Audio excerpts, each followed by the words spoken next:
మన జీవితంలో ఎవరైనా మనకు తీవ్రమైన ద్రోహం చేసినప్పుడు ఆ బాధను మించి ఒక గొప్ప ప్రయోజనం ఉంటుందని ఎప్పుడైనా అనిపించిందా? ఈరోజు మనం అలాంటి ఒక కథ గురించే తెలుసుకోబోతున్నాం. ఇది కేవలం ఒక వ్యక్తి చరిత్ర కాదు, మన జీవితంలోని అత్యంత కఠినమైన క్షణాలలో కూడా ఒక ఆశ, ఒక ఉద్దేశం ఎలా దాగుంటాయో మనకు నేర్పుతుంది.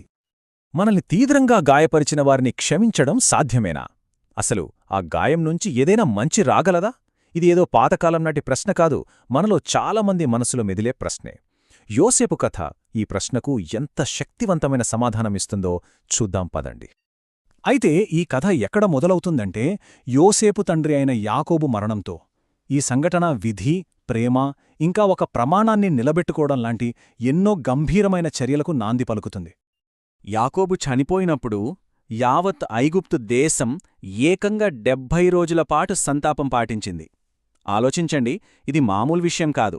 ఆ కాలంలో ఈ గౌరవం కేవలం ఫరో కుటుంబ సభ్యులకు మాత్రమే దక్కేది. దీన్ని బట్టి యోసేపు ఎంత ఉన్నత స్థానంలో ఉన్నాడో, అతని కుటుంబానికి వాళ్ళు ఎంత గౌరవమిచ్చారో అర్థం చేసుకోవచ్చు. ఆ సంతాప దినాలు ముగిసాక యోసేపు ఫెరో దగ్గరకు వెళ్లి ఒక అనుమతి కోరాడు. తన తండ్రికి తన పూర్వీకుల భూమి అయిన కనానులో సమాధి చేస్తానని మాట ఇచ్చాడు.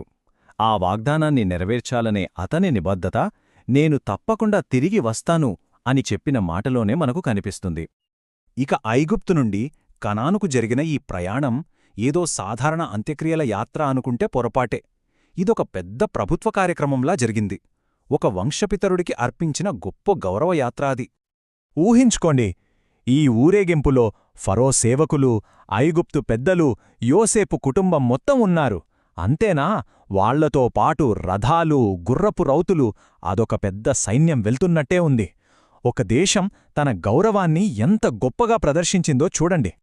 వాళ్లు కనానుకు చేరాక ఆతాదు కల్లమనే చోట ఆగారు. అక్కడ 7 రోజులపాటు చాలా తీవ్రంగా విలపించారు. వాళ్ల దుఃఖం ఎంతలా ఉందంటే స్థానిక కనానీయులు ఆ ప్రదేశానికి ఆబేల్ మిస్రైము అని పేరు పెట్టారు. అంటే ఐగుప్తు దుఃఖం అని అర్థం. సరే, సమాధి కార్యక్రమం అంతా అయిపోయింది, అంతా ప్రశాంతంగా ఉంది అనుకుంటున్న టైంలో కథ ఒక్కసారిగా మలుపు తిరిగింది. దుఃఖం కాస్త భయంగా మారింది. యోసేపు సోదర్ల మనసులో ఎన్నో ఏళ్లనాటి పాత గాయాలు మళ్లీ వాళ్ళను వెంటాడటం మొదలుపెట్టాయి. వాళ్ల మనసులో ఒకటే భయం.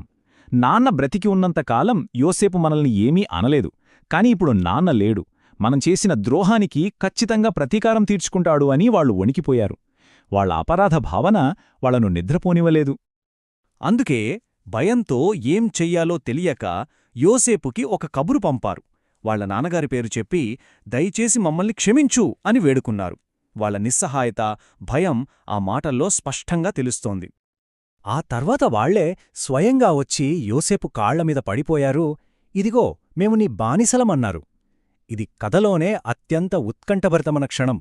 ఇన్ని సంవత్సరాల తర్వాత తన జీవితాన్ని నాశనం చేసిన అన్నలు కళ్ల ముందు ఇలా పడియుంటే యోసేపు ఎలా స్పందిస్తాడో.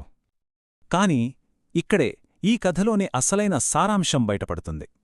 యోసేపు స్పందన మామూలుగా ఉండదు. అది మానవ కోపాన్ని, ప్రతీకారాన్ని దాటిన ఒక గొప్ప దృక్పథాన్ని మనకు చూపిస్తుంది. మనందరికీ ఇది చాలా ముఖ్యమైన పాఠం. భయంతో వణికిపోతున్న తన సోదరులతో యోసేపు పలికిన మొదటి మాటలివే.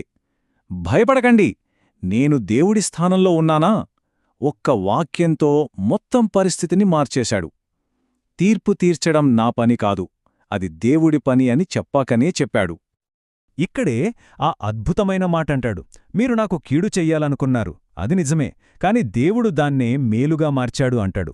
చూడండి, ఇది కేవలం క్షమించడం మాత్రమే కాదు, వాళ్ల చెడ్డ పనిని దేవుడు ఒక మంచి ప్రణాళికలో భాగంగా, అంటే ఎన్నో ప్రాణాలను కాపాడటం కోసం ఎలా వాడుకున్నాడో వివరిస్తున్నాడు.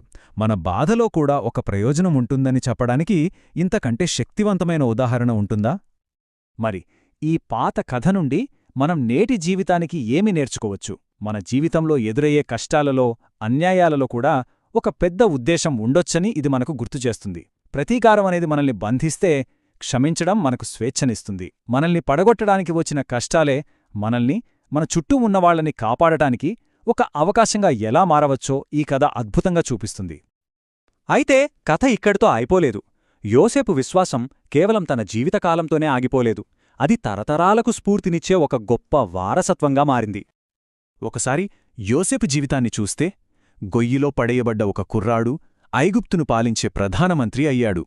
అతని ప్రయాణం ద్రోహం, కష్టం, చివరికి విజయం, సేవతో నిండి ఉంది.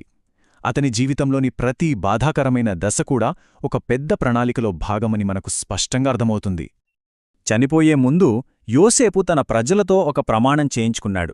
దేవుడు వాళ్లను వాగ్దాన దేశానికి తిరిగి తీసుకెళ్తాడని అతనికున్న బలమైన విశ్వాసానికి ఇది నిదర్శనం. తన ఎముకలు కూడా ఆ భవిష్యత్ ఆశకు గుర్తుగా ఉండాలని అతను కోరుకున్నాడు. యోసేపు 110 సంవత్సరాలు జీవించాడు. తన మునిమనవళ్లను కూడా చూశాడు. అతని సుదీర్ఘ జీవితం దేవుని ఆశీర్వాదానికి, అతని విశ్వాసానికి ప్రతిఫలంగా మనం చూడవచ్చు. ఈ కథ ముగింపులో మన ముందు ఒక ప్రశ్న నిలుస్తోంది. మన జీవితంలో వచ్చే సవాళ్లను మనం ఎలా ఎదుర్కొంటాం? మనం ద్వేషం, ప్రతీకారం అనే వారసత్వాన్ని వదిలివెళ్తామా, లేక యోసేపులా క్షమాపణ, ఆశ, మన కష్టాలను మించిన ఒక గొప్ప ఉద్దేశంపై విశ్వాసం అనే వారసత్వాన్ని నిర్మిస్తామా? ఈ ఎంపిక మన చేతుల్లోనే ఉంది.